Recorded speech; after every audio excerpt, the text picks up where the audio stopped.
സൂചന. യാബസിൻ്റെ പ്രാർത്ഥന അനേക കോടി മക്കളുടെ ജീവിതത്തെ മാറ്റിമറിച്ചൊരു പ്രാർത്ഥനയാണ്. കർത്താവെ, എന്നെ അനുഗ്രഹിച്ച് എൻ്റെ അതിരുകൾ വിസ്തൃതമാക്കണമേ എന്ന യാബസിൻ്റെ പ്രാർത്ഥന. നിങ്ങൾ ഈ പ്രാർത്ഥന കാണാതെ പഠിക്കുക. നിങ്ങളുടെ കുട്ടികളെ ഈ പ്രാർത്ഥന പഠിപ്പിക്കുക. നിങ്ങളുടെ വീടിൻ്റെ ചുവരുകളിൽ ഈ പ്രാർത്ഥന എഴുതി വെക്കുക. നിങ്ങൾ പോകുന്നിടത്തെല്ലാം ഈ പ്രാർത്ഥന നിങ്ങളുടെ ഹൃദയത്തിൽ കൂടെ കൊണ്ടുപോവുക. എല്ലാ ദിവസവും പ്രാർത്ഥിക്കുക.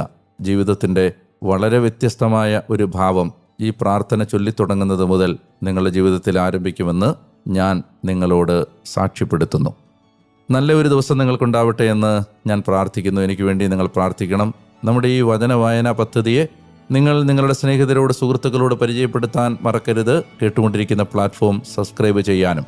നാളെ വീണ്ടും നിങ്ങളുടെ അടുത്തേക്ക് ഈ വചന വായനയുമായി എത്താൻ ഞാൻ കൊതിയോടെ കാത്തിരിക്കുന്നു. പരസ്പരം പ്രാർത്ഥനയിൽ ഓർത്ത് നമുക്ക് വചനത്തിലൂടെ മുന്നോട്ട് നീങ്ങാം. ശുഭദിനം.